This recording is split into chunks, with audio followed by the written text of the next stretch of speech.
1 minute.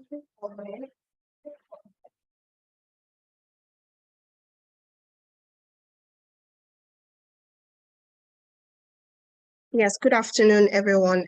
You're most welcome to this introductory webinar on skin neglected tropical diseases. My name is Dr. Folakemi Cole-Adeife, and I'll be joined by 3 of my colleagues who are consultant dermatologists in Nigeria. We're very happy to start off this program because it's much needed. And let me start by saying happy World Happy World NTDs Day. Yesterday was World Leprosy Day.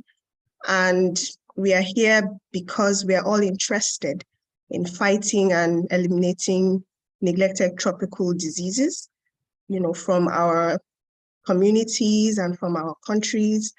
And we hope that this webinar series will take us a bit closer to achieving that goal.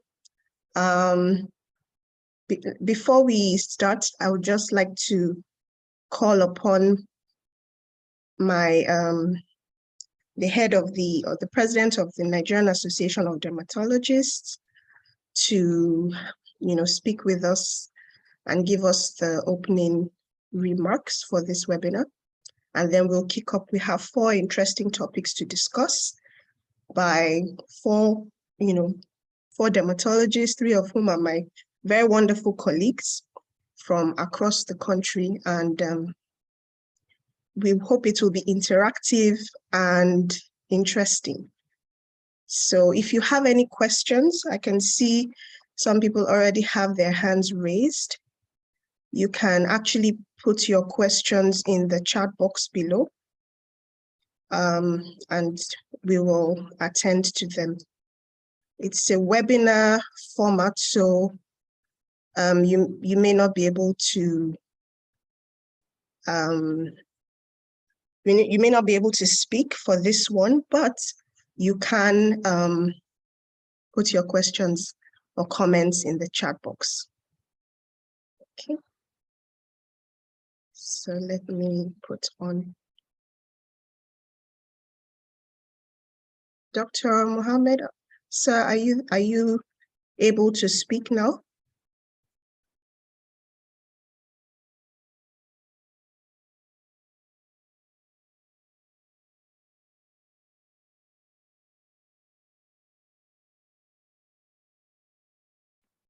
Hello? Yes, ma'am. Okay. Good afternoon, sir. You're most welcome. Good afternoon and welcome everybody to the webinar. Yes. So we'd just like you to give us the opening remarks for this webinar. We have already over 100 people on the call, so we'll be moving right into the webinar as soon as possible. All right, thank you very much, and also congratulations for doing this project and being able to execute it at this stage, especially that today is the World NTDs Day. So congratulations to you and your team for putting this up. Well, the training is timely with the emphasis now, especially on an environment and trying to take care of these neglected tropical diseases, which are relatively scarce, but they are still there in the society. Example, leprosy, we have reached elimination level, but up till now, you still see patients with grade 2 disability in the clinics, while we are supposed to be approaching 0 leprosy, 0 disability, and 0 discrimination. So while we have reached the elimination targets, we still have those unreached populations. So I hope by this training, it will stimulate the health workers to be on the lookout for most of these neglected tropical diseases, even if it is to refer them to places where they can get assistance. Some of them have programs dedicated to them. Well, all of them have programs dedicated to them, but some are better provided for than others, like leprosy, Brule ulcer. We have access to treatment that is free. Along this line, the National Association is also planning a group of people with interest in these NTDs. And from next week, we'll do some training so that they become focal persons for referral, for diagnosis and treatment of most of those NTDs. To this end, we'll be working with the National TB and Leprosy Control Program and also the National Program on NTDs, with whom we are all in contact, and they will be part of the presentations we will make, and that will be at the specialist level. So hopefully we'll start that next week. So it will be a build-up to what you are already starting.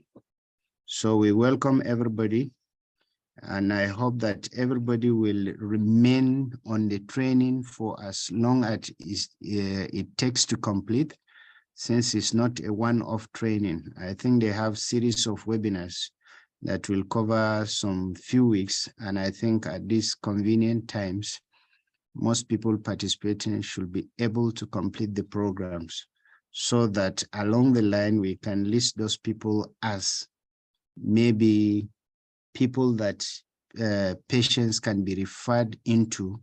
And then if the national program is doing some projects in particular areas, we will find the people in those areas to support the program.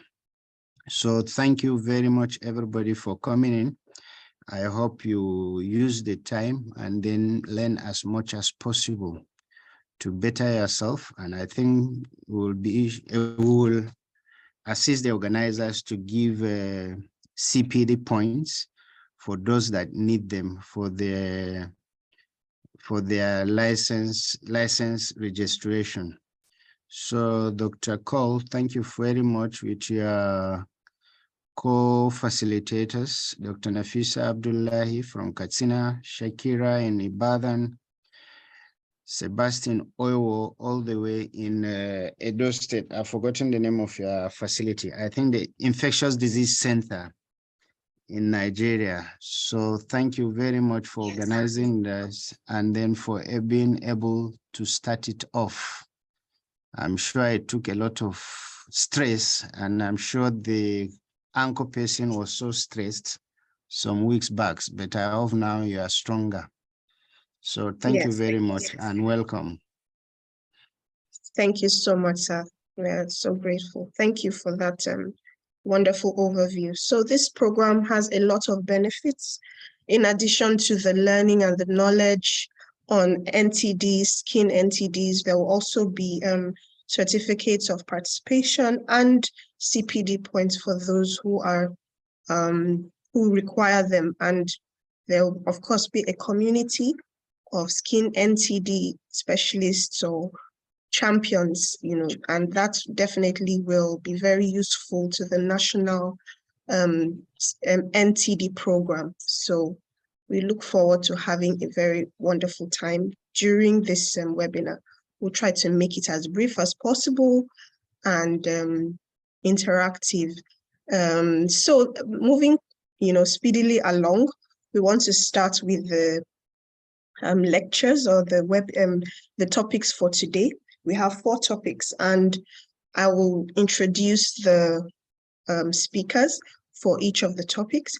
So the first speaker is my dear friend and colleague, Dr. Shakira Gold Olufadi, who is a consultant dermatologist and venerologist at the University College Hospital in Ibadan and in the Department of Medicine Dermatology Unit.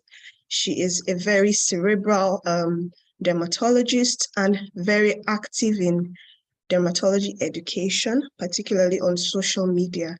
And she is an excellent dermatologist. So she's going to start off by introducing NTDs and skin NTDs for us. So I'm going to stop sharing so that she can share her slides, and we'll start from there.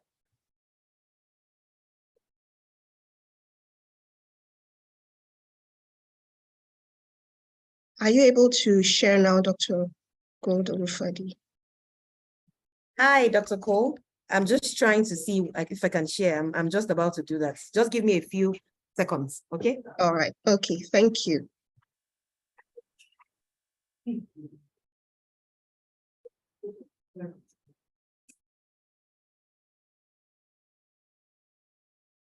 One moment, just trying to see if I can share. Okay, yes, I'm able to share. Great, thank you. Awesome.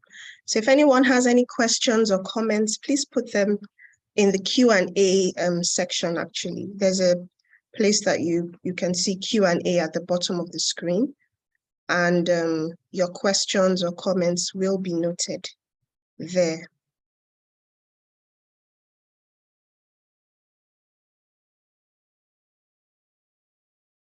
Thank you very much, Dr. Cole.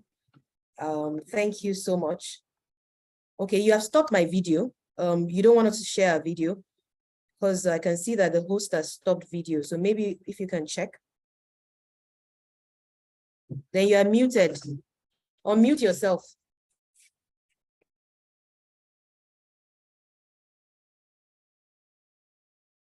Let me try if I can share my video now. You cannot start your video because the host has stopped it. So maybe you can check again if there's a place where you can check for. But while you're still checking, you can perhaps share I should your start slides. I'll just share my slides. Okay. Great. One moment, please. Okay. Can you see my slides? I think they should be coming up right now. Yes, I think they're coming up. Okay, great. So, one moment, please. I am trying to get the hang of this thing. That's fine. Where do I see audio and those? I'm trying to. Hold on one moment, please.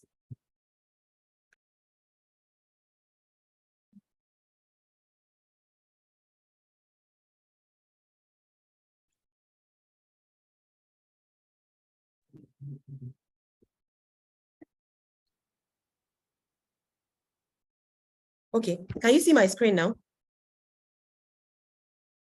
Can you see my screen? It's coming up. It's coming up. It's coming up. Great.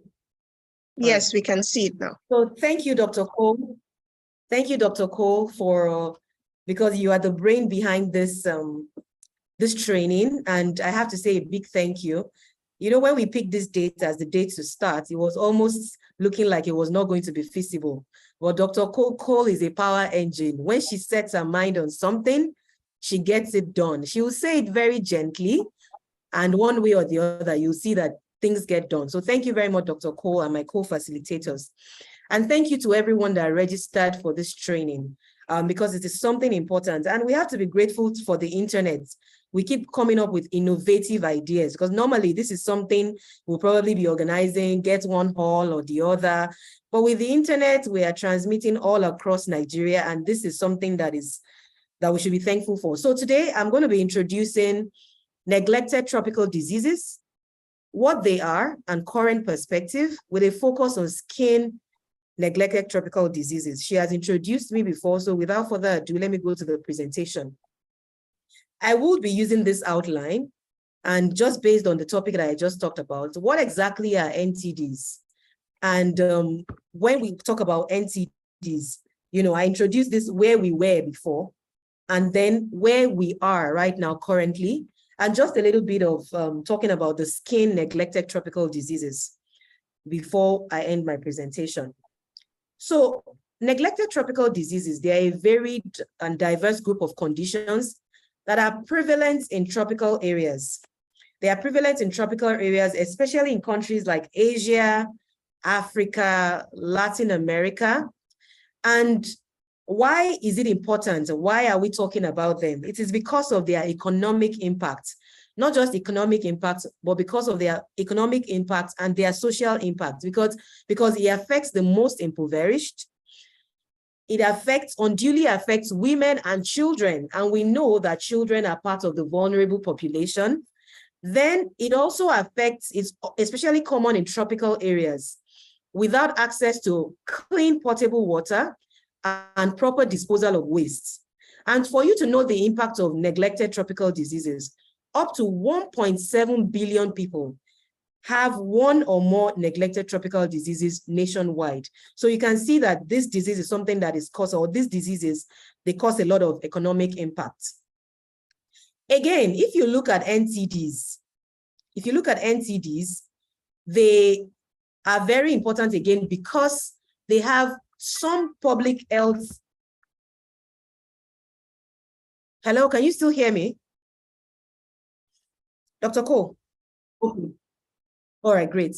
So because they have some public health control challenges, and that's because a lot of neglected tropical diseases have vectors transmitting them. And anytime you're talking about a vector for a disease, that means there's an intermediate between the person that is infected and the infection itself. And usually they will be in form of either mosquitoes, sandflies. So they have a vector and it becomes difficult to eradicate them because of that. Most of them have complex life cycles and they also have animal reservoirs. Again, they are not receiving enough attention as they should be, although it is changing now. Because, you know, when things are not affected, when it's not globally affecting everybody, you're not going to receive enough attention as it should. Currently now you have about 20 of such neglected tropical diseases. And they're also important again because of the long-term consequences of disability that some of these neglected tropical diseases can cause. So this is just a classification. And by classifying most of these neglected tropical diseases, they are actually infectious in nature. So here you have protozoal diseases like human African trypanosomiasis, leishmaniasis, and Chagas disease, which is American trypanosomiasis. We have helminth infections like Tinea solium, which causes cysticercosis, Echinococcus dracunculiasis, foodborne trematodiasis, lymphatic filariasis, onchocerciasis, schistosomiasis, and soil-transmitted ailments. Under bacterial infections, we have Buruli ulcer, leprosy, yaws, trachoma. And we remember that leprosy and yaws, leprosy is caused by Mycobacterium. Yaws is also caused by a Mycobacterium, although a different type. Sorry, yaws is caused by Treponema. Apologies for that. And trachoma is one of the leading causes of blindness. And that's why it's very important. Viral infections such as dengue and chikungunya fevers. We have rabies. We know how rabies can be, and it can be fatal once the person already manifests the symptoms of rabies.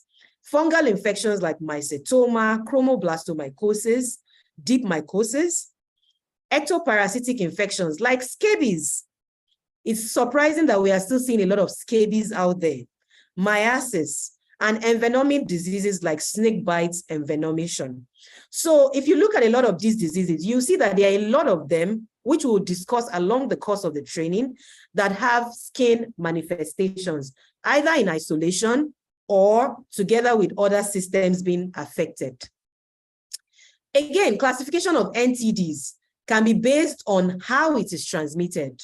So we have vector-transmitted NTDs. So some of the diseases that I've mentioned before, like chikungunya, dengue, a lot of them are transmitted by mosquitoes, like Aedes mosquitoes, not the type of mosquito transmitting malaria, but like Aedes mosquitoes. Then you have Chagas disease that is transmitted by reduvid bug. We have onchocerciasis, leishmaniasis, schistosomiasis. Neglected tropical diseases transmitted through soil, and that's usually either by piercing the skin of the person that will be affected, like hookworm infestation, or by fecal-oral route like ascariasis. Then we have NTDs that can be controlled by mass administration of chemotherapy. And this is one where a lot of public health interventions have been focused.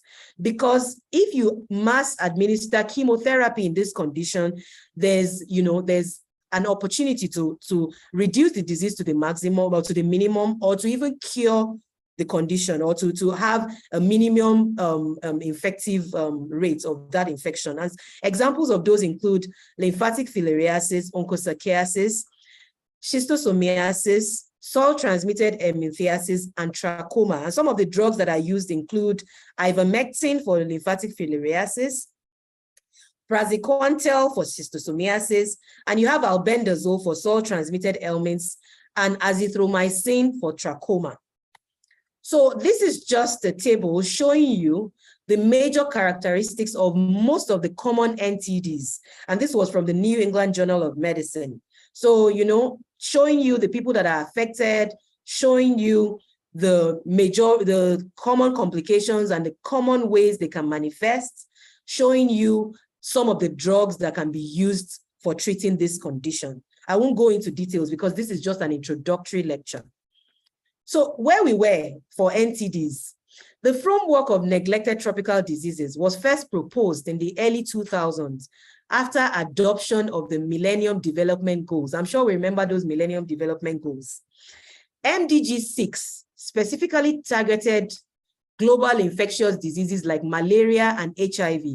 And I want you to note the word global infectious diseases. So because they were global, they had a lot of focus on them, like malaria and HIV. But several infectious diseases were excluded and neglected. And because of this, several other bodies came together, the World Health Organization, the Center for Disease Control.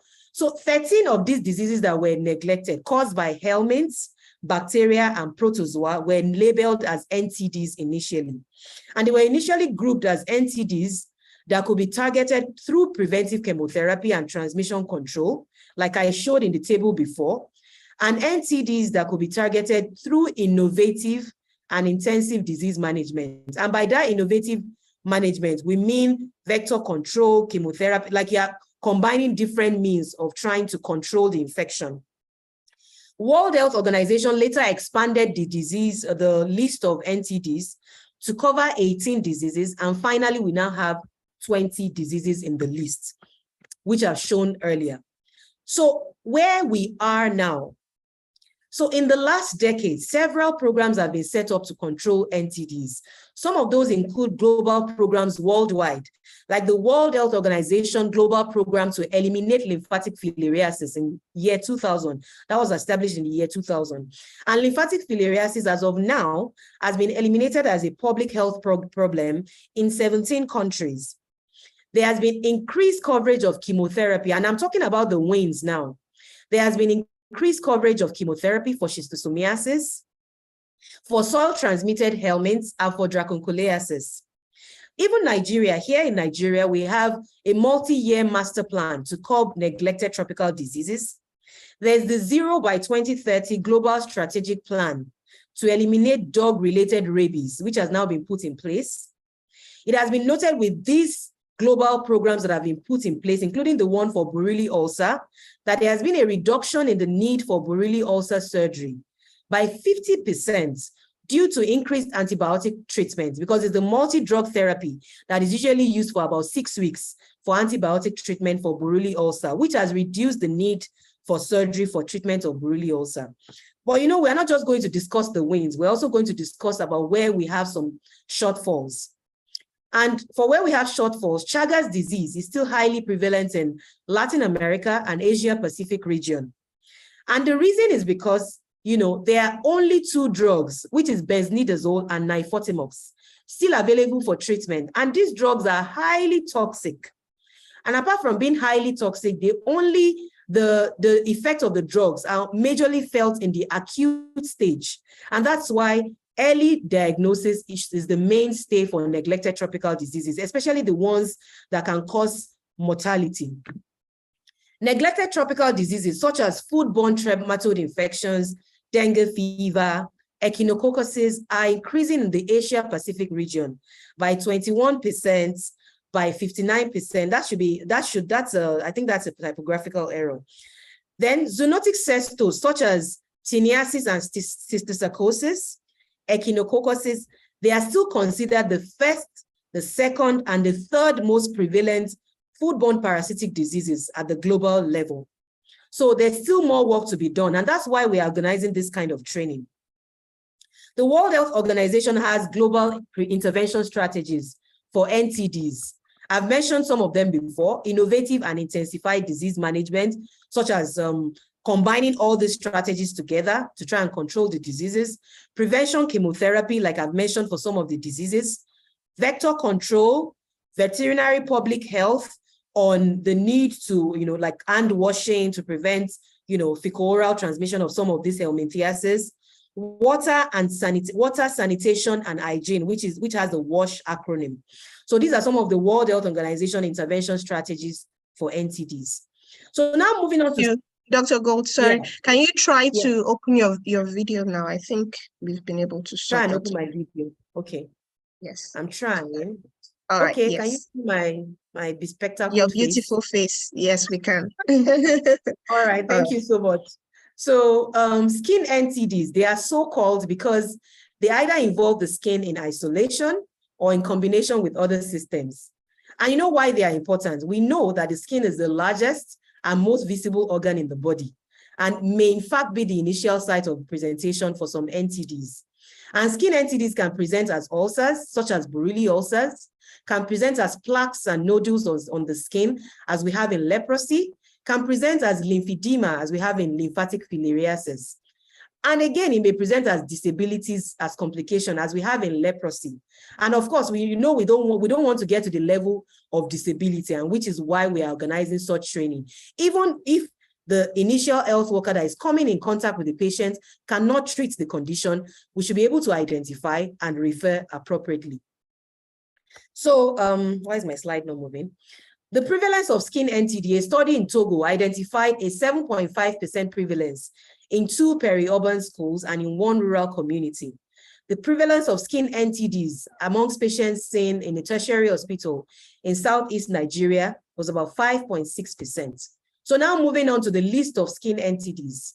Look at them right here: Buruli ulcer, chromoblastomycosis and other deep mycosis, cutaneous leishmaniasis, leprosy, aka Hansen's disease, lymphatic filariasis, mycetoma, which can be eumycetoma or actinomycetoma caused by fungi and bacteria, onchocerciasis, post-Cala-Aza dermal leishmaniasis, scabies and other ectoparasitosis like tongiasis, and yaws, which is also known as endemic syphilis.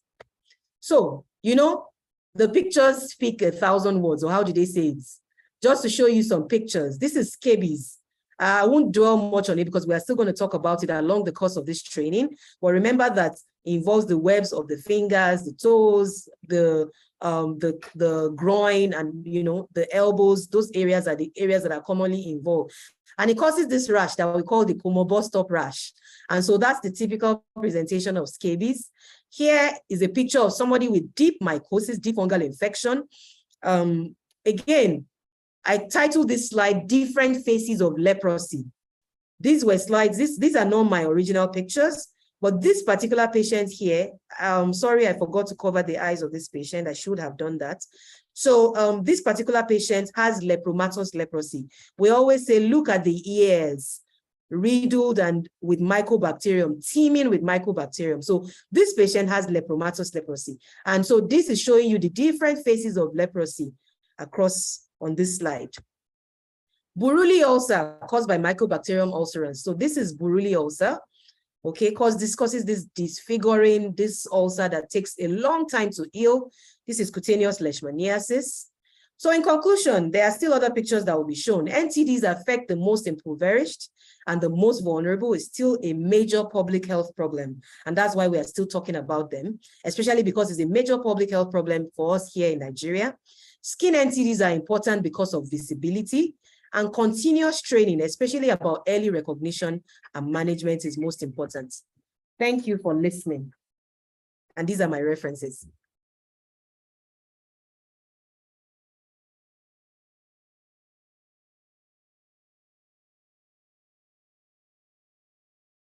Fadi, Dr. Shakira has, given us such a fantastic introduction to this webinar series. As usual, I told you that she is an excellent dermatologist, and She has done justice to the introduction in just a few minutes. So thank you so much, Dr. Shakira. I also learned something new. We are all learning every day. Now, I would Thank you, like Dr. anyone, you're welcome. You're welcome here. I would like anyone who has questions or comments to please put them in the Q&A box, and they will be answered, subsequently. Moving speedily along, I would like to invite the next speaker, also a dear friend and colleague, Dr. Sebastian Oiwo, who is a consultant dermatologist and venerologist at the Irua Specialist Teaching Hospital in Irua, Edo State, which is also one of the nationally recognized infectious diseases hospital. And Dr. Sebastian is also the chairperson for the Nigerian Medical Association Committee on Neglected Tropical Diseases. So he is indeed an expert in this area. And he's going to be talking to us about, where we are in Nigeria specifically with the NTDs, the wins and the challenges and the way forward. So let me quickly invite Dr. Oiwo to please share his screen so that we can listen to his wonderful lecture. You're most welcome, Dr. Oiwo. Yeah, thank you very much, Dr. Cole, for having me. I wouldn't know, could you share from your end? Okay, you want me to share from mine? Okay, sure. Yeah. I'll do that. Yes. All right, thank you.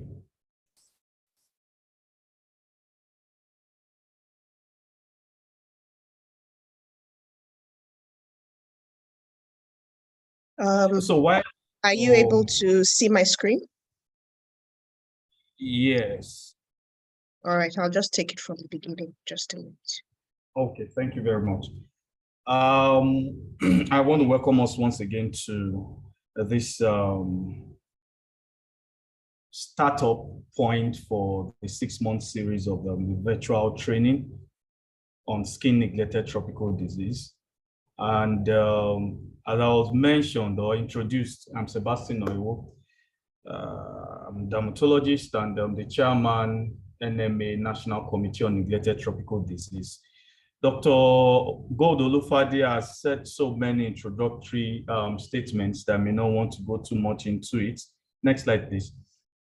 It's good to know that NTDs are diseases of the poorest of the poor. That's what we usually call them. But I would also want to say, based on the fact that we're talking of skin NTDs, we also know that those skin NTDs, I think I dare say that they are the poorest of the poorest of the poor, as the patients typically have issues with early presentation, attitude of patients. Then they are more affected because, again, some of these things don't present with what looks like emergency. So everybody just sits at home. So these are basically the objectives we'll be looking at today. Next slide, please. Sorry, just having a bit of challenges moving the slides. So the NTDs basically, like Dr. Gold-Olufade has mentioned, there are 20 of them, but more than half of them are skin NTDs. And skin NTDs, because again, in the strategic intervention plan for the management of NTDs, you would have to look at these 3 important documents. There used to be 3, but there is a 4th one that has just been launched today. And in fact, I'm just returning from that launching in Abuja. That's the 2023 to 2027 strategic intervention for neglected tropical diseases. Next slide, please.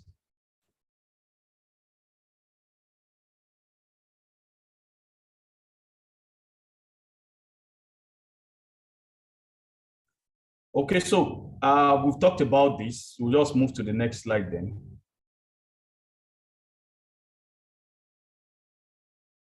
So another important thing about skin NTDs that Nigeria tends to take very seriously, and as emphasized by the Honorable Minister of Health today at the launching of the strategic plan, is because they cause a lot of problems, as I highlighted. And these problems are what patients would live with for the rest of their lives. Next slide, please. And to also mention as well that there are also very large amount of money put into management of these NTDs. And at times, to ease the management of these NTDs, oftentimes the managing physician, the health officer, whoever is the health worker, need to realize that they can present in various ways. Especially, they can present as ulcers, they can present as leg swelling, they can present with disabilities, as we are seeing here. Next slide, please. So while we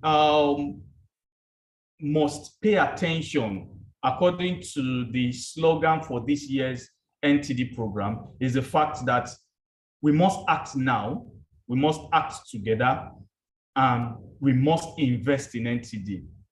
And for us to invest in NTD, it means that we have to consider almost about 22% of the world's population that is affected by it. And we do know again that Africa contributes about 40% of the burden of NTDs. And of course, this figure of 122 million was as of 2015 to 2020. Some recent figures are saying this has increased to about 165 million. We know that the interesting thing is that, yes, onchocerciasis, in fact, Nigeria has the largest burden of onchocerciasis worldwide. Lymphatic filariasis, we still have them with us. And for the strategic plan for 2015 to 2020, it was estimated that about 41 billion will be used. But what was the 2023 to 2027 strategic plan that was launched today? The estimates will cost about 86 billion naira for a 5-year strategic plan to manage NTDs. Next slide, please. So again, we should also know that about 900 million people worldwide have skin conditions. And this is also important because, again, the skin contributes about 15th on the roll of years of life lost due to disabilities from NTDs. And so it's important for us to have these graphs before we now go into the gains and the challenges. Next slide, please.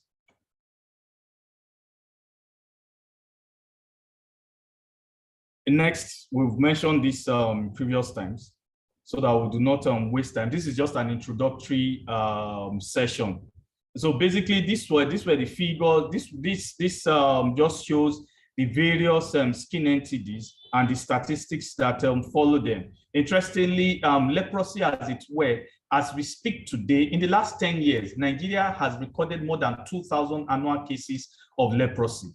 In fact, the latest figure for leprosy is about 2,398 for 2021. The lowest in the last 10 years has been 2020. That are recorded less than 2,000. So Nigeria is still among the countries that records more than 1,000 cases of leprosy. So in other words, leprosy still lives with us. And for those who manage, I still saw a patient last week, 2 weeks ago, and all that. Next slide, please. So yours, we can see these figures. I'm sure we'll talk about them in details later. But of course, there are newer figures, there are newer statistics. For which time did not allow me to put this here, as the program for the launch just ended about 45 minutes, 1 hour ago. Next slide, please. So we can see this red colored coloration. They are basically the endemic parts of the nation that are affected by onchocerciasis and lymphatic filariasis. We'll see that practically the whole north, almost the whole north, the northwest is battling with lymphatic filariasis. Around the middle belt of Nigeria down to about the south-south and a little of the south, down around almost all the southwest and south-south, they are affected by this. And if we look at that histogram down there, we'd see that some specific states tend to lead in reporting or the incidences of leprosy. Adamawa, Kano, cross rivers, they tend to take the lead. And so more efforts have been put into place, especially with this 2023-2027 strategic plan, not only to know what has been before, but to always find data of what has not been known before. Next slide. We'll also see in the next slide other figures. Of course, we do know that in this mapping, we realize that there are some diseases that are not yet mapped as of 2015 to 2020. But we know that the interesting thing is that, of course, it's not all stories of woe. Nigeria has eliminated guinea worm, and then Nigeria has reported elimination of onchocerciasis in 2 states in Nigeria. And so other works to ensure this is better. Next slide, please. Okay, so works by dermatologists in Nigeria try to look at what efforts have been put in place in diagnosis of skin NTDs. We'll find that many of the works that have been documented by dermatologists has ranked scabies as the highest. But of course, as I highlighted here, the work by Henshaw et al. In 2018 and 2019 actually ranked scabies highest. In fact, the interesting thing is that scabies, the global figure for scabies is that about 200 million people are affected by scabies, compared to almost ×5 or ×6 of people affected by HIV. So if we transpose the amount of attention, funds, and the alacrity with which HIV, TB, and malaria is given, if half of that is given to NTDs, maybe we'll be talking about elimination of almost all the NTDs. Next slide, please. Okay, so of course, in northern Nigeria, Onemi recorded a prevalence of 5.2 for scabies, Olanrewaju in Ife, leprosy about 1%, onchocerciasis 1%, scabies again topmost. Next slide. So the essence of this presentation is for us to know, okay, what attention do we need to put into skin NTDs? I'm sure on this call we have stakeholders that are listening to us, and we'll be able to help better. This was the case of a patient that had been treated for pimples all over the hospital until she presented to our center in Ogbomoso. And the features were in keeping with Hansen's, who she later developed erythema nodosum leprosum that was treated appropriately. Next slide. Okay, so of course, in the area of public health education, we've also tried to do some more enlightenment, which I believe the health workers here in one way or the other have also done that. And this training also is also to engender the zest for more of this health training. Scabies, of course, like I mentioned, if we can have a national prevalence figure and studies for scabies, we'll be able to even have a higher figure. Then we'll talk about better diagnosis, point of care diagnosis for not only scabies, for other skin NTDs. Next slide. So Ukwaja et al. Tried to look at, okay, information from health workers and the community about skin NTDs. Of course, leprosy, people knew most about leprosy. Lymphatic filariasis was the least among the skin NTDs that I looked at. But of particular importance is the fact that many people, more than two-thirds, about two-thirds, admitted that witchcraft or curse is the cause of NTD. In fact, one of the few things we're also trying to highlight with this year or yearly commemoration of skin NTDs is that we should move away from those cultural beliefs of someone being cursed for having NTDs. Next slide. So what are the gains? Next slide. So we'll look at the gains. It's not all stories of wars. There are good things. Eradication of guinea worm, elimination of onchocerciasis in Plateau and Nasarawa states, and about 61 local governments are near completion as of the report in 2021. One of the 2 pillars for the management of NTDs, which I also believe applies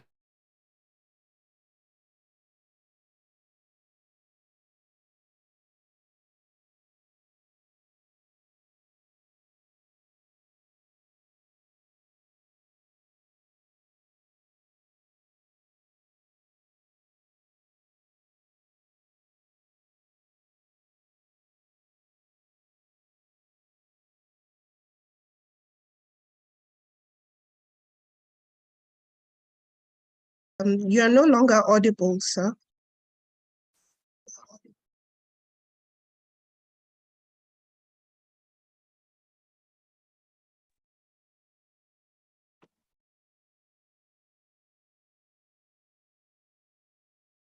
Hello?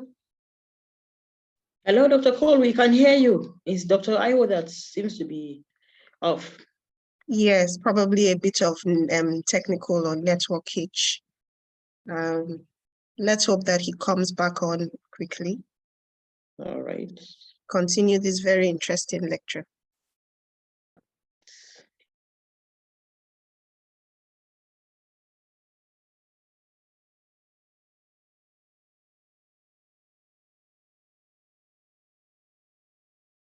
So while we're waiting for him to come back on, let's just go into the chat box and have a look at some of the questions and comments that are there.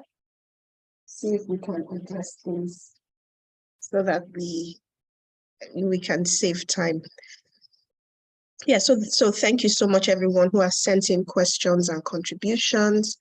I think the first question I can see here is about, are we going to have a recording of the session? Yes, we're going to arrange a recording of the session, and that will be sent to you once you have registered for the webinar series. So if you filled out the registration form, you will get the link to the lecture series. So an anonymous attendee says, good afternoon, facilitators. My name is Fatima Umar Ahmed from Kaduna North Local Government Area of Kaduna State. My question is, how could those in the remote areas be sensitized on skin NTDs? Because they are to some extent the most people affected. Thank you for that question, Fatima. I think the answer to that question is you being on this webinar series will be a champion for such people. And if you know anyone, who also is a health worker practicing in that local government area, you can invite them to join the webinar series so that they can also learn, and then we can develop ideas to be able to educate people in those remote areas about skin NTDs. As was mentioned, we need to begin to make people understand that these are medical conditions, they're infections, they are not caused by curses or witches or some of the other things that our people sometimes believe. And if we have more health workers being adequately educated and able to share that knowledge with those community people in remote regions, then I think we can make some progress. Dr. Oyo, are you back yet? Dr. Nafisa, please, can you help me give him a call and find out, if maybe he doesn't know that he's been knocked out of the meeting. That happens sometimes. All right, I will yes, thank you. I'll just continue trying to address some of the questions on the chat box. Thank you so much. So the next question here is from Yahya Mohammed Ahmad. Says, hello, I am a nurse and I have strong interest in skin-related conditions and treatment. Is there any course on this that I can join in Nigeria?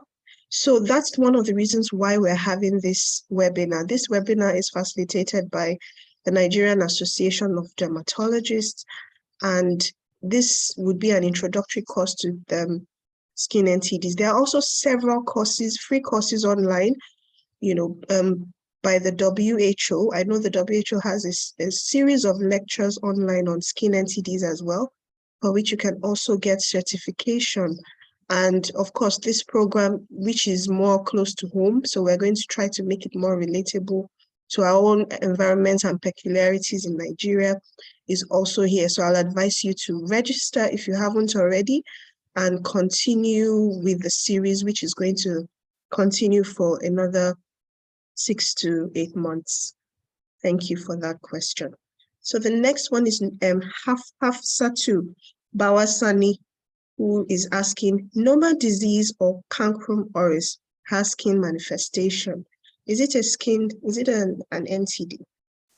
And that is a very, very, very valid question. I know that it is not yet under the WHO classified NTDs, but it is indeed a neglected tropical disease. And I know that there's a lot of advocacy going on currently worldwide to get NOMA included on the list of neglected tropical diseases that we have, because it indeed is a disease of poverty associated with debilitating skin manifestations and deformity, usually facial deformities. So it's very, very essential that more attention is paid to NOMA. And we hope that in the coming years, that NOMA can be included as one of the WHO recognized NTDs, so that it can receive the attention that it deserves. Someone is saying, well done, Ma. Asmao Sahabi. Thank you so much. And I hope that you're learning from the conversation and from the lecture series. Apologies for the slight interruption from Dr. Oiwa's lecture. I'm sure we all know that network can be sometimes a little bit troublesome. So we hope that we'll have him back soon. Dr. Oiwa, if you're back on the call, please just let me know immediately, and then I will stop, sharing the questions or discussing the questions rather. Now, Mr. Olarewaju Sunday is saying, nice presentation. Can we access the training slides after webinar through our email box? Yes, if you have registered for the presentation, the slides will be sent to you, not the slides, but the presentation, so to speak. What I'll also ask the facilitators if the slides can also be sent as well. Thank you. Anonymous says, good day, Ma. Thanks for the lecture. Please, the captions are not in tandem with the lecture. Can anything be done about this?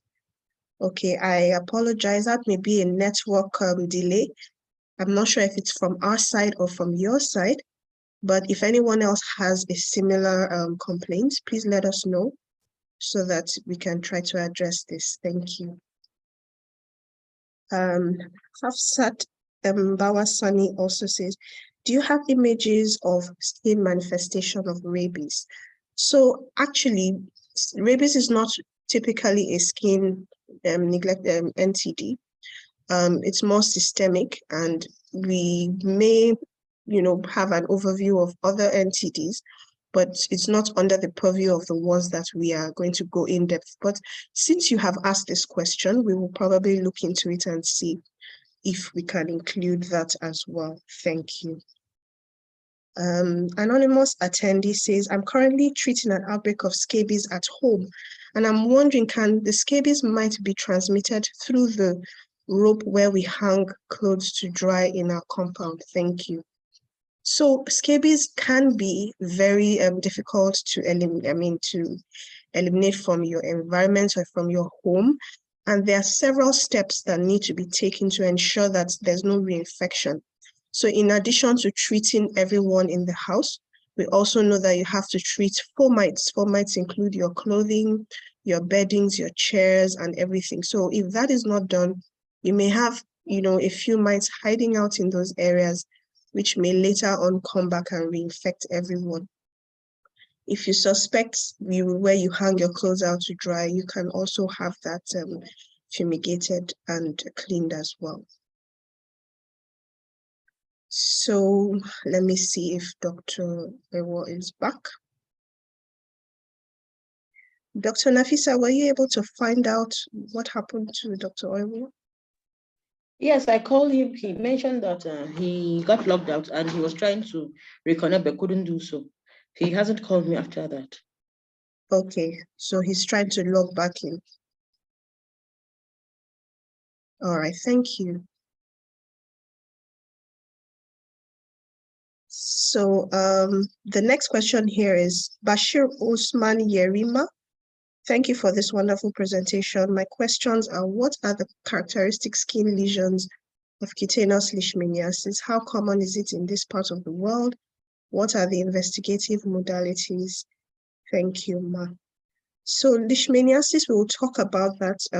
There's going to be a lecture that Dr. Nafisat Abdullahi is going to attend to, and she will address that question. So we still have 2 more lectures. So I think we'll try to suspend this one for now until Dr. Oiwo can come back on the call. And then we'll take the other 2 lectures and hope that he's able to join us sooner than later.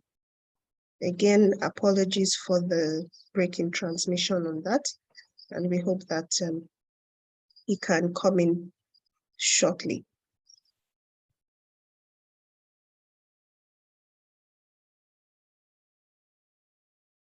So Dr. Nafisat, I'm going to take okay, maybe you should take your lecture, then I'll take mine last. All right, thank you very much, Dr. Cole, for the introduction. So let me just say, Dr. Nafisat is a consultant dermatologist at the FMC Federal Medical Center, Katsina. Am I correct? Not really. Now we're Federal Teaching Hospital, Katsina. Oh, yes, I know you've been upgraded. My apologies. Federal Teaching Hospital, Katsina. And she's a wonderful dermatologist, very diligent, and has been a great motivation for us to ensure that we get this training program started, and we try to make it offline as well as online. And we will be talking about that during the course of the webinar series. So I'll hand over to Dr. Abdullahi to continue. Thank you. Thank you very much, Dr. Cole. A warm welcome to all of the attendees of this presentation. We're really grateful for taking time out to listen to this important discussion. And before I go forward, I would like to thank the International League of Dermatological Societies, who have been able, it's by their support that we've been able to achieve this, and also the Nigerian Association of Dermatologists, our umbrella body. So my discussion today will be about overview of skin-neglected tropical diseases. Like Dr. Cole earlier mentioned, Dr. Gold and Dr. Ayo, this is actually going to be a series of lectures. We're going to have 2 lectures every month over the next 5 to 6 months, and we'll try and discuss each of the skin-neglected tropical diseases. Now, this is important because it has been mentioned earlier that skin-neglected tropical diseases are the disease of the poor. And for the skin-neglected tropical diseases, they're actually the disease of the poorest of the poor. Now, that is also, what is even more important is because skin-neglected tropical diseases are not easily recognizable by majority of healthcare workers. At times, the treatment can be difficult to access, and then diagnosis can also be extremely difficult to make. That's why this is very important for the healthcare workers. The idea behind this is that if we are able to upgrade our knowledge regarding the skin-neglected tropical diseases, what they are, how we diagnose them, how we treat them, then we'll be able to better serve our communities. This is important, and that's why it is not limited to doctors, but rather all healthcare workers are invited, because patients will come to different healthcare workers with their problems. So it's assumed that with this knowledge, we'll be able to better access care for the skin-neglected tropical diseases. Now, Dr. Gold has already discussed the neglected tropical disease generally, but this is just a list of all of them. By the WHO list, you have 20 diseases that are the neglected tropical diseases. You will see, if you check the net, you'll see a little bit, some will say 17, some will say 13, but on the WHO website, there are 20 neglected tropical diseases. When you actually look at all of these neglected tropical diseases, most of, if not all of them, perhaps except rabies, they actually have some skin manifestations, but the ones that are termed skin-neglected tropical diseases are this: bodily ulcer, cutaneous leishmaniasis, post-scalar azodermal leishmaniasis, leprosy, lymphatic filariasis, mycetoma, onchocerciasis, scabies, yaws, and then fungal diseases. Now, somebody made mention of a question about Hymenopteris nana. I think I should just take the opportunity to answer it here. All of them are termed helminthiasis, and all the helminthiasis are neglected tropical diseases. So Hymenopteris nana is part of the umbrella of helminthiasis, and they are all neglected tropical diseases. Now, to move forward, the aim of my discussion today is just to give us an overview of what neglected tropical diseases look like.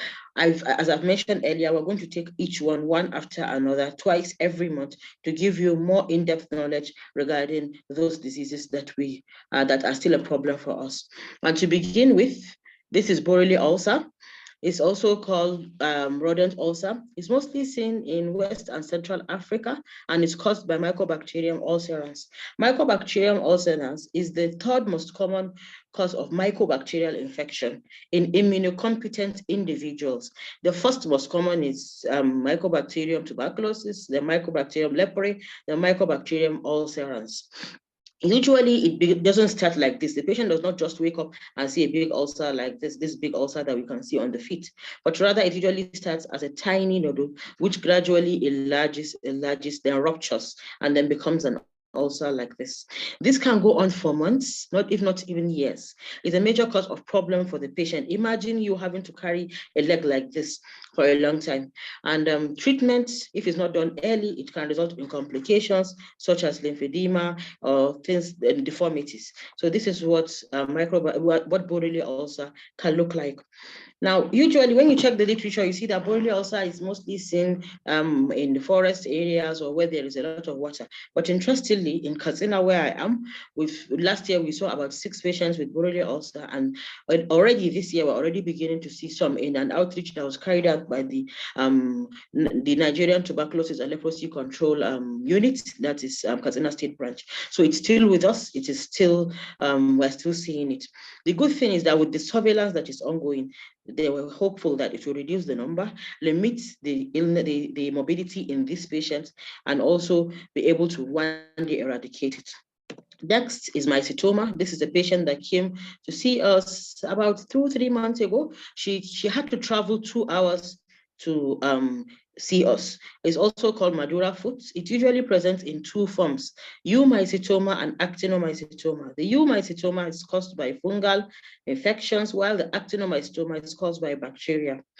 In our own environment, is the eumycetoma that is usually more common, and it's usually a chronic illness. If you are able to get it early and commence treatment, then that helps the patient a lot, because you can already see complications have already begun to set in here. You see already she's having fibrosis, and she's already having ankylosis of the ankle of that foot. So it's something that if you're able to see early and treat early, it can prevent deformity in the patient.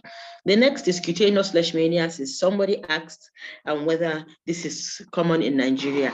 It is very common in Nigeria, especially in northern Nigeria. Personally, I've seen a lot of cutaneous leishmaniasis in Sokoto, where I trained.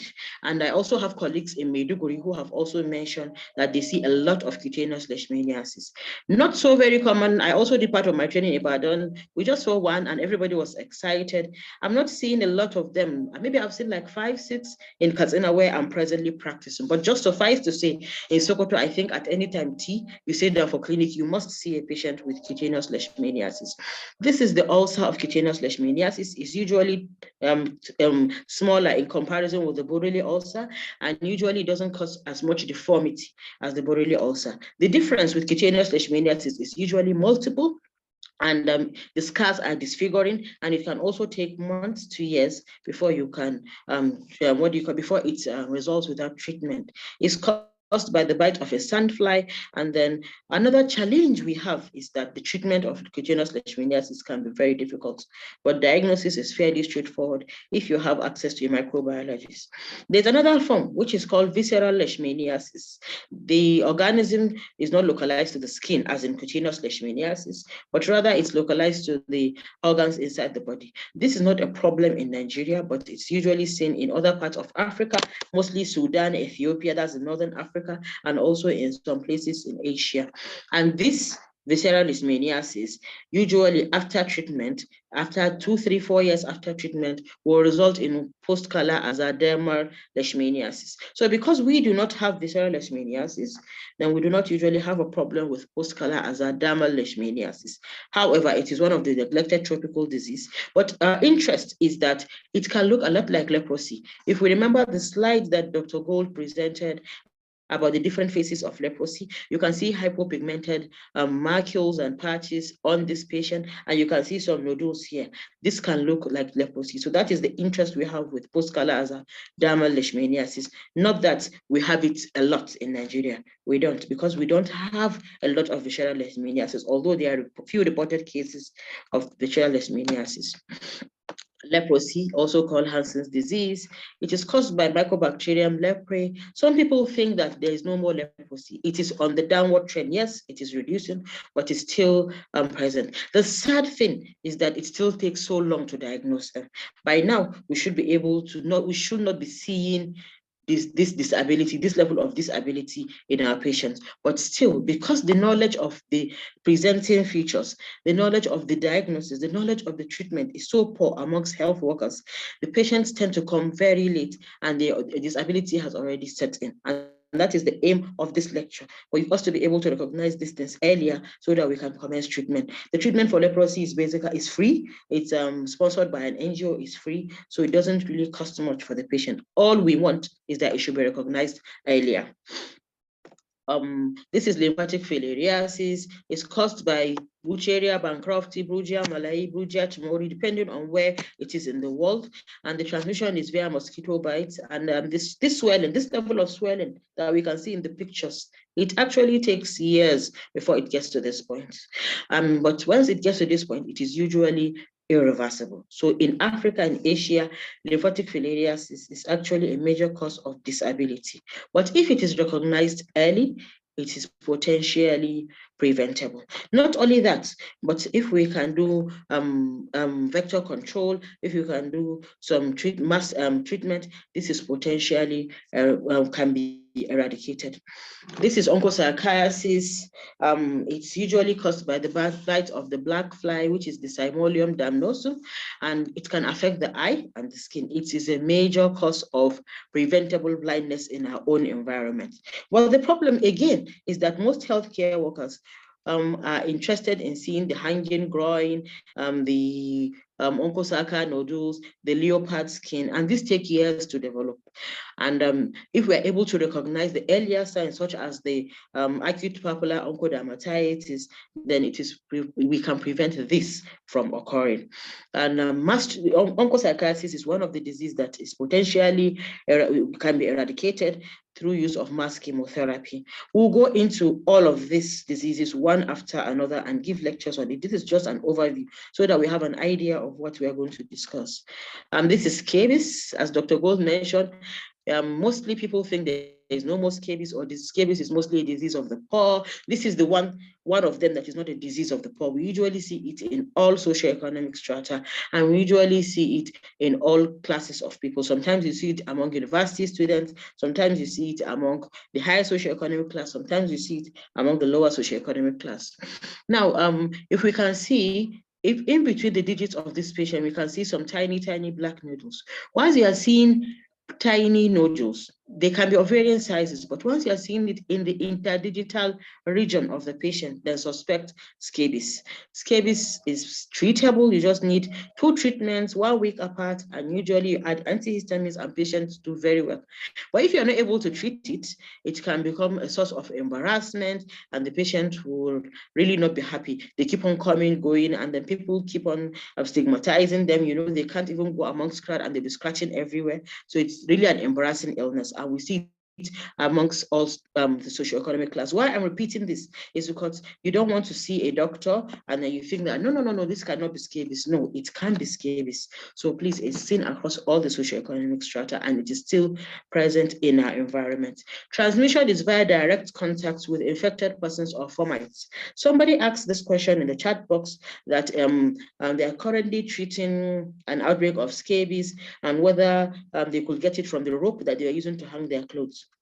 Now, the scabies mite usually doesn't last for more than 2 to 3 days outside of the human body. So if one can keep their clothes, usually we tell them to either put it in an airtight container for at least 72 hours, or if they can fumigate, or if they can wash off the clothes, then that usually helps out.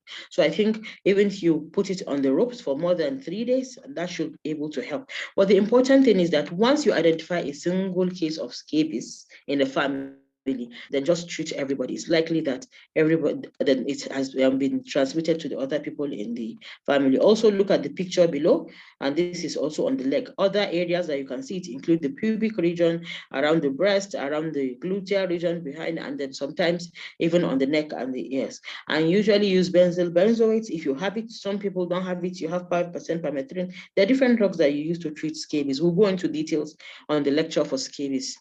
This is yours. This is caused by an organism that is similar to syphilis. They are called endemic trypanomatosis. And the brother is Begel and Pinta, mostly found in West Africa and Southeast Asia. And also the transmission is via direct skin to skin contact. It can affect the skin and the bone. And it is also one of those neglected tropical diseases that is amenable to eradication. These are fungal diseases. I know earlier we were mentioning the deep fungal mycosis, but we still have a major problem with superficial fungal diseases. This is a patient that we saw some time back. Imagine having this on your body. Everybody will run away from you. I usually say it when I'm talking about skin diseases. They don't usually kill, in the sense that we think of other diseases. Skin diseases are not usually fatal, but they can be a source of morbidity, having to come to different hospitals to seek treatment. They can be a source of embarrassment. They can be a source of psychological stress. And they are also an economic drain because patients have to use money for their transportation, have to buy drugs repeatedly, which usually are even incorrectly prescribed. So this is a problem for people. This is a patient that came with tinea corporis. So imagine that you can't sit down for clinic without seeing at least 2-3 patients with superficial fungal infection. In addition, we still have the deep fungal mycosis. And the challenge is at times you just have to use clinical diagnosis to treat because facilities for diagnosis, especially of the deep fungal mycosis, are not readily available in all the centers. So we'll also have a lecture on this in our series. So this, I think, are my references. And then again, special thanks to International Level Dermatological Societies, the National Association of Dermatologists, and the International Foundation for Dermatology. And a special thank you for all those who took time out to come for this seminar. I hope you've gained something, and I hope you also keep up the momentum and attend all the remaining lectures. Thank you.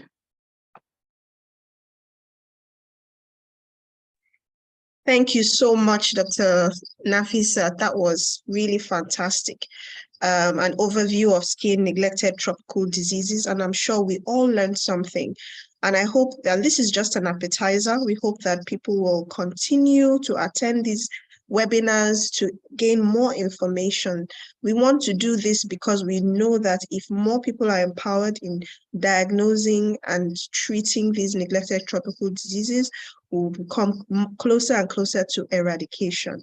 So please try to keep up with the lectures. Yes, please. Hi, Dr. Cole. Well done. Hi. Sorry. Hi. I was trying to raise my hand, but I wasn't sure whether you were going to say it.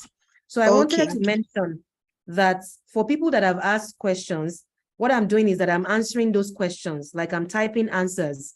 So if you've asked questions, you can look under your question to see answers, and everybody can see the answers.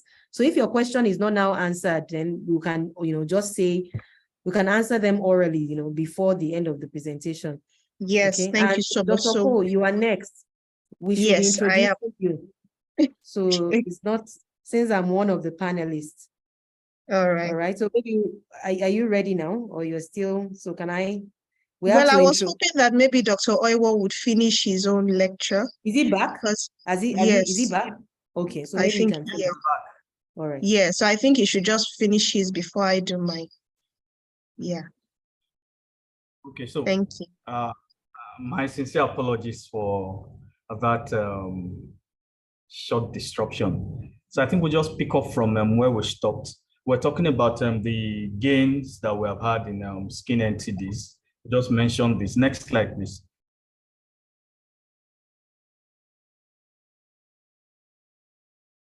Okay, so of course, again, like I mentioned, that we have had some improvements with onchocerciasis in Jigawa and Adamawa State. Then, of course, some improvements in lymphatic filariasis that has reported 520 out of 774 local government downward trend. Next slide, please.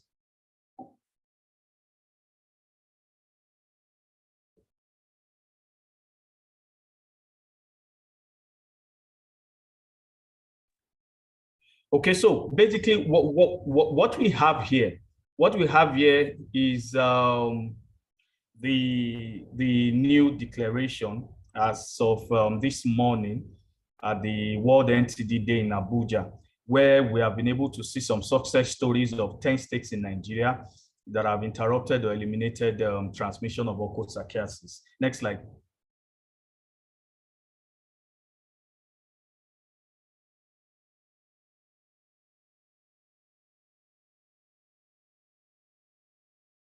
Yeah, so if we look at the Nigerian success story, the other success story is to look at the global success story, because what happens in Nigeria is also has its own relationship with what happens globally.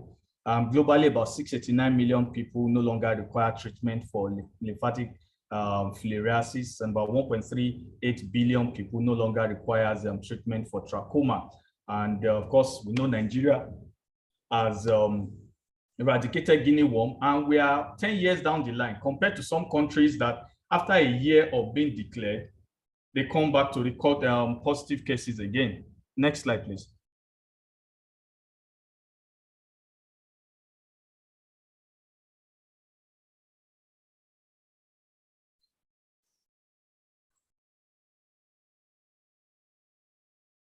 Okay, so of course, again, these are the CDC efforts to combat NTDs. We're not into, we want to talk about the Nigerian efforts. We'll talk about this later on. Next slide.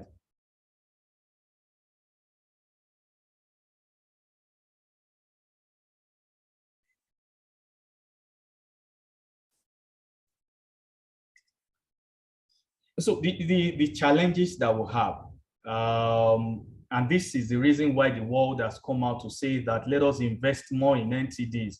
And there's also what is called country ownership of the program, and also country ownership of the data. The bulk of the support that we have from Nigeria comes from our funding partners who are outside WHO, and or WHO provide logistic support. We also have funding partners that are also helping. So we need to up this investment, because we know if it takes about 80 billion, more than 80 billion naira to handle NTDs, now imagine the amount of productive man hour that will be gained per hour, per day, per year, if we need to up our game in the prevention. Then of course we need to get the community buy-in, which is a little bit of some difficulty. Well, some social determinants of diseases tend to also affect this. Some perceptions, sociocultural belief, religious belief affects the health-seeking behavior of the people you go to. Even topographical encumbrances also could serve as a hindrance to reaching them, possibly for those skin NTDs that are amenable to drug treatment. Public awareness, we can't stop doing this. And this is where this training is apt. It brings awareness to the health workers, few things they need to know, almost all they need to know in the diagnosis. Then there are also other awareness. Build up to today, that is the World NTD Day, various organizations, the NMA Committee on NTDs, the Ministry of Health, WHO, there have been so much awareness. NGO partners, we need to have NGO partners, indigenous and foreign, for the states, not only at the federal level. Then apathy. At times, some of those who have been contracted to, or who work in this regard, often show some apathy, and some of the report here says, well, those apathies tend to have some effect on effective distribution of these drugs to affected areas. Next slide.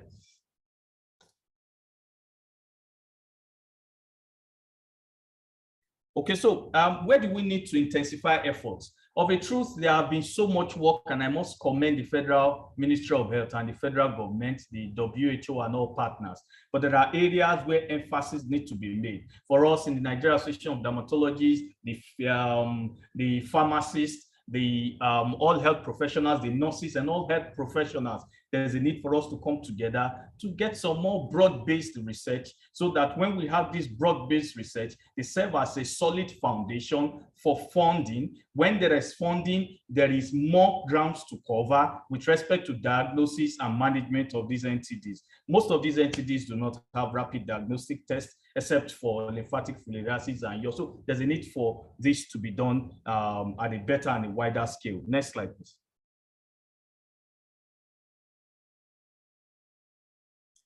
So of course, because of the paucity of funds, I was discussing this on one of the groups, and a respected teacher raised the issue that each of those NTDs should have a standalone program. And I said that is fantastic. But of course, there's a paucity of funds. Then also for ease of logistics, there's what is called integrated case management, wherein we can combine TB, Buruli, ulcer, and leprosy under a control program. It is easy. We know that they have almost the same pathogenesis, they have almost the same mode of transmission, and so treatment will be easy in that way. And of course, the challenges with this is the fact that, well, if you begin to say you want to break down those programs, there could be fatigue of donors and even overloading of the healthcare workers. Then political commitment also for integrated case management, then mobilization of funds for integrated skin care. Next slide, please. Operational research to evaluate training and training materials. This is what I talked about before now. Then of course the program must be brought close to the people, to the community, get them to get a buy-in of it. If there are community disbeliefs, cultural disbelief, find a way to dispel this. Infodemic management needs to also soar up in the area where efforts need to be put in place. Mobile health technology, which is part of what we are using in this awareness and this training. Of course, we also know that the issue of digital technology divide all over the world. We also have this play practically with the initial teaching features, just like we did see when I was presenting. But of course, that should not stop us from continuing what we're doing. We'll get there. More sustained use of integrated skin NTD platforms, which Dr. Cole will talk about after now. Next slide, please.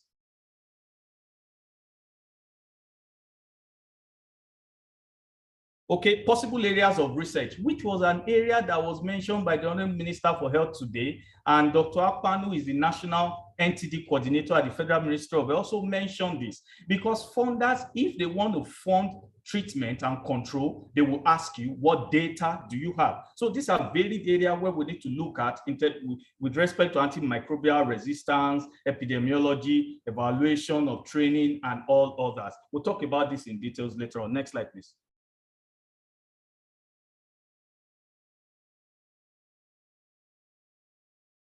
Okay, so framework declarations, country plan for NTD. We'll just go to the next slide. And so subsequent slides, we look at the WHO framework for NTD, the framework for NTD, which builds on adapting and implementing integrated skin NTD. Then, of course, the aim is to reduce morbidity, disability, and psychosocial impact of skin NTDs. And is also aimed to have an all-inclusive approach in what also has been termed one-net approach in some of the vector-borne skin NTDs. That is also an area that also would be looked at in the course of this training. Next slide, please. Then we'll see that of the 3 or 4 declarations, Kigali Declaration is the most recent of all in 2022. And what are the aims of this declaration? Is to ensure healthy life and promote well-being for all NTD patients at all levels. And if we look at this, we are able to hit the target, SDG target for NTD. And it's good to note that if we compare Millennium Development Goal and the Sustainable Development Goal, we'll find out that NTDs were not even mentioned in the Millennium Development Goal, thanks to the 2015 release of the Sustainable Development Goal that mentioned the fact that we must end HIV, malaria, and NTDs. Next slide.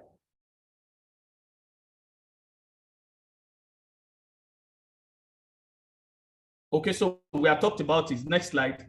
Of course, we break silos. There's a need to break silos, and that's the need for this webinar. Would interact. The pharmacist would give us his perspective. The dermatologist will give us, the ophthalmologist will give us, the nurses, the community health workers will give us their perspective. This is the Kigali Declaration that is a pivot on which programs for NTD is based on, and these are the various thematic areas that needs to be looked at. Next slide.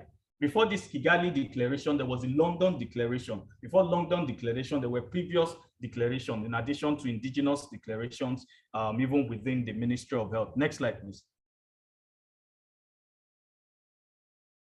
So, Federal Ministry of Health, like I said, there are two strategies, as it were, case management NTDs. The ones that are highlighted are the skin NTDs. Next slide. I'm sure we'll talk about this in more details in subsequent webinars. These are the organogram. Sitting at the top of the organogram is the Honorable Minister of Health, then the Minister of State for Health, the permanent secretaries, the Director of Public Health, the Program Director, and that cascades down as seen. Apologies, some of it is not clear. Next slide. And so when we look at all of this, there's a framework. And of course, we know at the nucleus of this framework is the patient that lives within the community. All other things are built around it. And it must be said that the NTD program in Nigeria is strongly built on the primary health care. And this is again where the public health physician comes in. So an interaction of all the experts in this area under the National Steering Committee of NTDs that cascades down to the state NTD and program coordinators would help better. Next slide. Okay, Nigerian approach. We've talked about the first one, then the innovative and intensive disease management, integrated vector management. Interestingly, integrated vector management, there is a center in the Southeast that the main work is to look at these vectors. Some of these NTDs are transmitted by vectors. And so for a country to be declared free of an NTD, there's going to be sampling of the blood of those in endemic area and the sampling of those vectors. If those causative organisms of those NTDs are not found, then the country can be declared alongside other necessary protocols that must be met. So these are then another important one, especially for lymphatic filariasis. You find that a patient with lymphatic filariasis, despite the fact that lymphatic filariasis is the neglected tropical disease, the patient itself neglects that leg that is swollen. So one of the few things is that you must be able to educate the patient and ensure, wash your leg, keep hygiene, because of course, if the leg is not hygienically kept, there'll be superimposed bacterial infection, worsening of all the processes that are led to that. Next slide.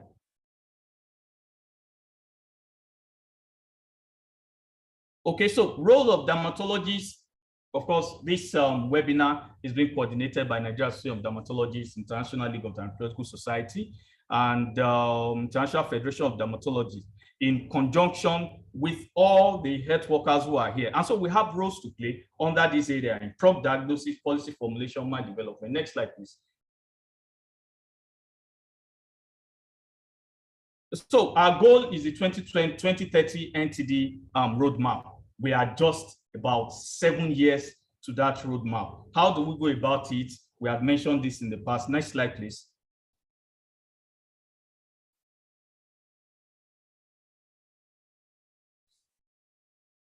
Okay, next slide. We've mentioned, in the course of my discussion, mentioned a few things. So for those ones I've mentioned, we'll just move faster. Then, of course, for medical students, we cannot win this battle of neglected tropical diseases if we neglect our medical students of the needed education. They need to have about NTDs, not just teaching them scabies alone. Teach them NTDs, the importance of NTDs, just like we were taught TB, the DOTS program. Yes, some of, as medical students, I know we're taught onchocerciasis control program, but there's a need for more intensified inclusion in the curriculum of medical students. Next slide, please.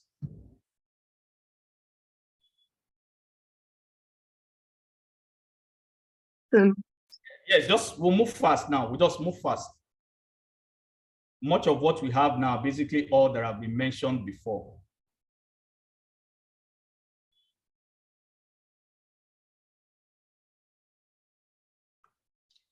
Next slide, please.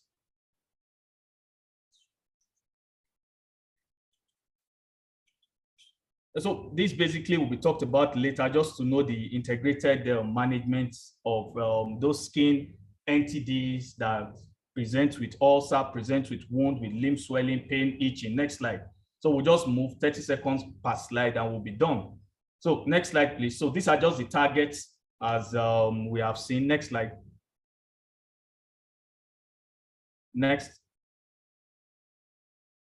One net approach I've mentioned is far beyond just multisectoral, multidisciplinary. It is what is called a transdisciplinary approach. And one of those entities amenable to this are lymphatic filariasis, onchocerciasis, and some of those vector-borne entities. Next slide, please. So this just shows the various diagnostic approach to some of the skin entities that I believe we'll talk about later. Next slide. So awareness, like I mentioned, various bodies, WHO, Ministry of Health, this program is raising awareness, NMA is raising awareness. Next slide. So the next few slides are just pictures to just show activities that have been done on NTDs in Nigeria. Next slide, please.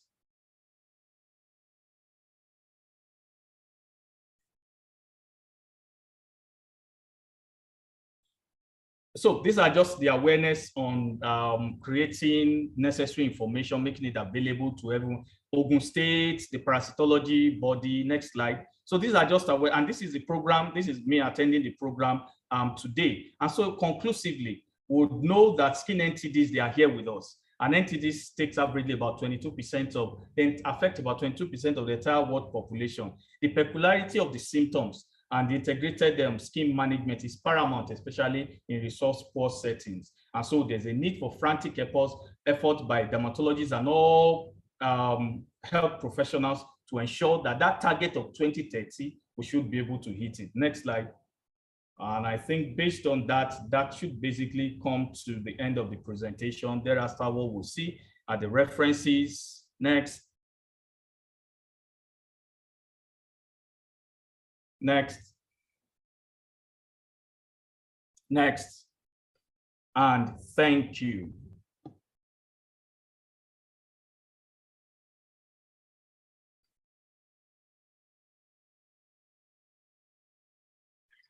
Presentation, it was very detailed. Yes, thank you so much. So thank you, Dr. Oyewo, and we all know how the internet can be. So sorry that we had that glitch in the transmission. So without further ado, I would like to introduce the person that has organized this presentation, that is the backbone and the powerhouse of this training, Dr. Olufolakemi Cole-Adeife, who is a consultant physician and dermatologist at the Lagos State University Teaching Hospital in Ikeja in Lagos. Dr. Folakemi is not just known to be a dermatologist, she's a woman of many parts. You would find her dancing, teaching us dermatology on social media, and creating awareness for skin diseases generally at every point that she can. Dr. Olufolakemi is not just a dancer, like I mentioned, she's also an excellent dermatologist, as our patients would also allude to, and she's an excellent researcher. And part of what she's doing is also to contribute to the knowledge of dermatology here in Nigeria and globally. So please welcome Dr. Folakemi Cole to talk about the role of telemedicine in the elimination of neglected tropical diseases and the Nigerian Association of Dermatology virtual training program overview. Thank you, Dr. Cole. Thank you very much, Dr. Gold Olufadi, for that introduction. So moving along, our time is fast spent, so I'll try to make this as brief as possible. So I'll be discussing the above topic, and once again, this webinar is supported by the Nigerian Association of Dermatologists, the International League of Dermatological Societies, and the International Foundation of Dermatology. We want to thank them for that. So we've spoken about what skin NTDs are already, and I won't go over what has already been stressed. We know that there are NTDs with cutaneous manifestations associated with a lot of discrimination and socioeconomic problems. And also, they are often underdiagnosed, underreported, and usually not included as part of the routine surveillance systems. So the problems usually are poor access to healthcare in rural areas, as some of our webinar attendees have noted. So a major challenge with eradicating the skin NTDs is lack of access to healthcare and also lack of expertise, the necessary medical expertise and resources to diagnose and treat these diseases is lacking in many rural or remote areas.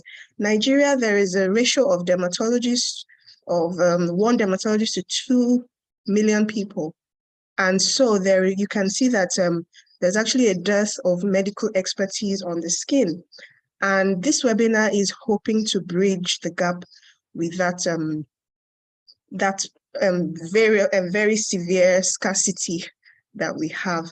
And so we want to be able to use telemedicine. What is telemedicine? It is the use of technology to provide medical care or expertise remotely.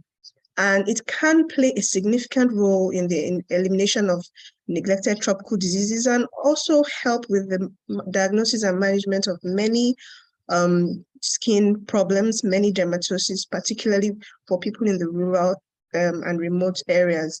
And several studies have shown that telemedicine can be a very sustainable and cost-effective method for increasing, expanding access to healthcare for individuals with skin NTDs. So dermatology, as we know, is a highly visual field. You need to see the lesions to be able to diagnose most times, and also along with the investigations. So so that is the reason why dermatology and telemedicine can be very useful in this area, in this field of medicine. And so there are many ways in which this can help via virtual training webinars like what we are having today, which will provide training and education to health workers in remote areas of the country. And there are different types of teledermatology. You have the real-time consultations, where you use video conferencing platforms to interact with health workers and patients in remote areas. You also have a type we call store and forward dermatology, where a picture can be sent, and then at the convenient time of the dermatologist or the expert, they can give advice on how to on the diagnosis and how to manage the patient. And there are so many other new and upcoming areas of teledermatology, like teledermoscopy and teleultrasound using smartphones. Telemedicine can also be used to enhance data collection. We always say, oh, we don't have enough data in this part of the world on certain skin conditions. And I think that telemedicine can be used to increase or improve data collection, disease notification, and surveillance of skin diseases, especially NTDs. So it has its limitations, of course, and the drawbacks usually would be internet access or lack of smartphones, poor image quality, and also some ethical, legal, confidential issues. So it's not a complete replacement for traditional healthcare, but can be integrated with traditional healthcare to improve outcomes. And that's what we hope to achieve with this training. So we got to know or use telemedicine and teledermatology more during the COVID-19 pandemic, where there were lockdowns and restrictions on movement. And this was somewhat a positive effect of the COVID-19 pandemic, because it made us realize that we can also operate remotely. And this utilization of telemedicine, even after the COVID-19 pandemic, has continued to increase. And it's important that we include this method of healthcare in the management of skin-neglected tropical diseases. So in summary, telemedicine can be a valuable tool in the fight of skin NTDs and in developing countries by improving access to diagnostic and treatment assistance by experts. And it can also help to provide training and education for health workers and improve disease surveillance. And it's a valuable addition to traditional healthcare to increase access for hard-to-reach populations, and should be implemented or integrated into the healthcare system. It cannot replace traditional healthcare, but it can augment it or supplement it. So an overview of this training. This training is going to be a bi-monthly virtual webinar series for health workers on skin NTDs, be facilitated by dermatologists and public health physicians.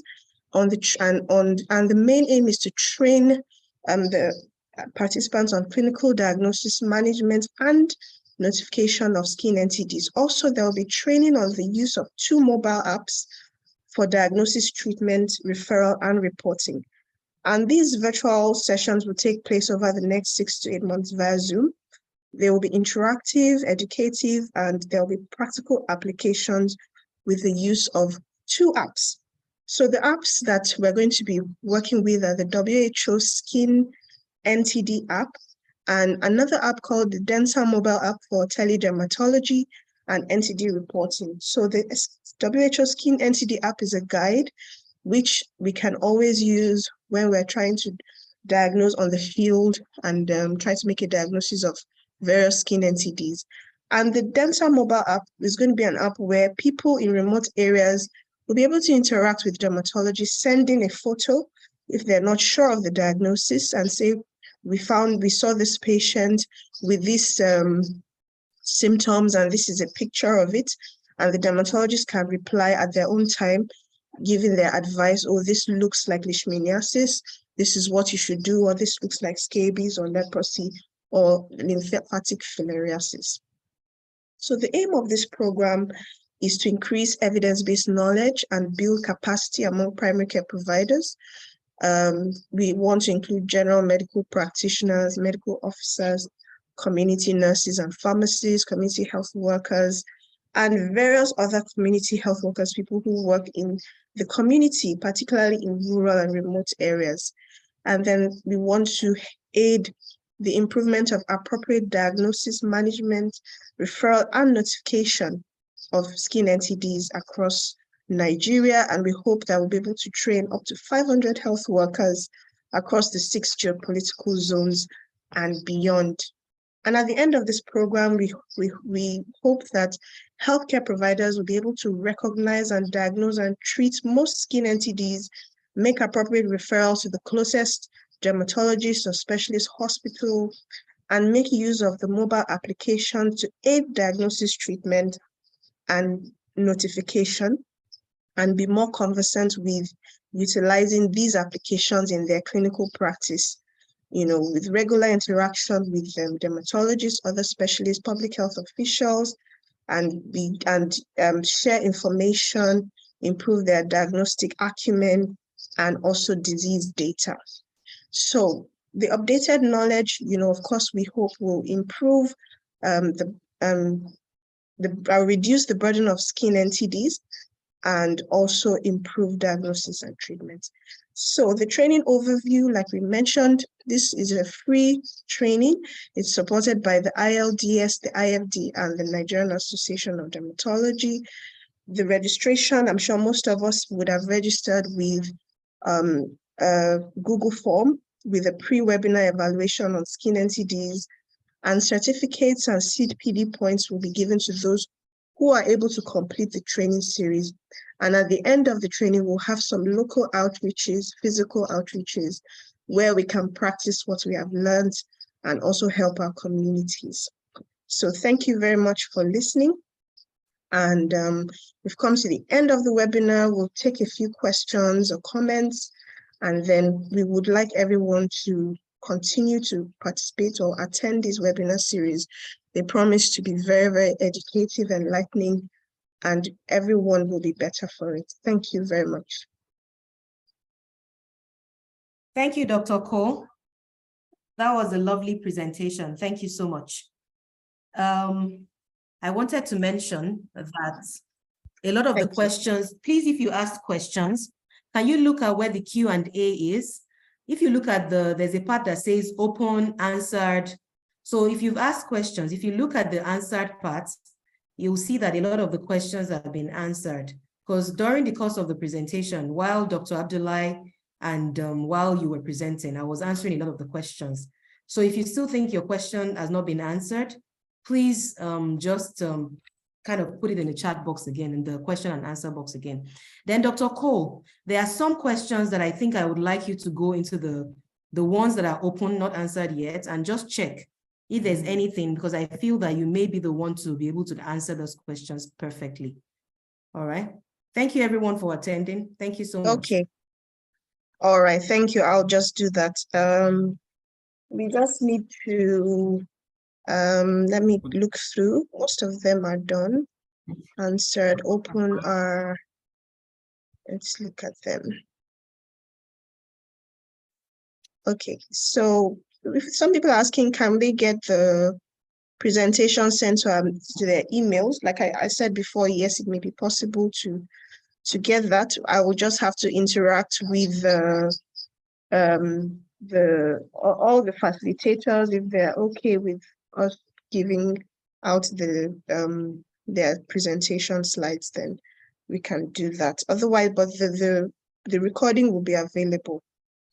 So let's see if we'll be able to get you the recording, but I'm not sure about the slides if with their permission. So do we facilitators give the permission to share slides? Sometimes the photos may be the issue. So sometimes that's may not be completely possible, but we'll discuss that and we'll let you know if that will be possible against the next webinar. Someone's asking, what are the grading for the credit units for CPDs? So it depends. Usually every regulatory body has their gradings. We're in the process of getting CPD points from the MDCN for doctors, for nurses and other parastatals. We would seek the ability to be able to do that, get CPDs for those other professions, and either that or we have the certificates which will be given to everyone. So that's the May I comment? Yes, sure. I'm just going through the questions. Please comment. All right, thank you. Well, someone asked, how do you recognize lymphatic filariasis at the early stage? I think it's important for us to know that patients oftentimes may not even present at that early stage when they have, they can be asymptomatic. They can have that early stage of acute filarial fever when the patient has fever, chills, and rigor as a result of immunological reaction to the dead part of the parasite in the system. Then, of course, again, we also will find out that there can be regional lymph node swellings, tender, that can be tender and otherwise. But oftentimes, people just take it as, for those who are from the Southwest, you just and they just let it slide until the person comes with that huge limp and everybody starts running around. But again, in the course of this training, at the appropriate time when lymphatic filariasis will be mentioned, all of that will be dealt with. Then for the CPD, I'm sure like Dr. Cole has mentioned, that is being worked upon and will get across to us by I'm sure before the end of the training. Thank you very much, Dr. Cole. Over and out. Thank you. Thank you so much. So I think our time is fast spent, and I think we should wrap up for today. I hope everyone has been able to learn a few things, and we will be sending you information about the dates for the next webinar. So once your email is in our in the registration list, then you will get the details for the next upcoming webinar in this series. So please attend, invite other people who will benefit from this training to also attend, and it promises to be very enlightening and very educative.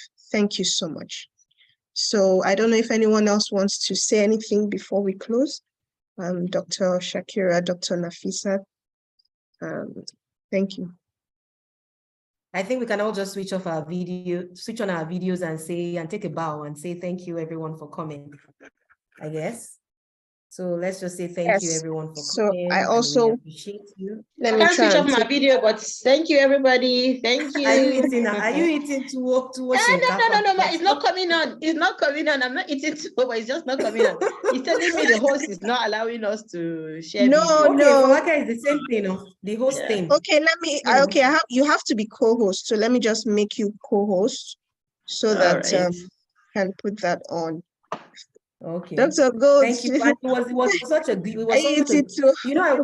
I was running a clinic as I was doing. Remember what I told you. I'm not eating any tuwo. Thank you, everyone. Thank you very much. Have a nice day. Thank you, everyone. Thank you. All right. See you next training. All right. Yes. Have a lovely evening. Bye. All right. Bye.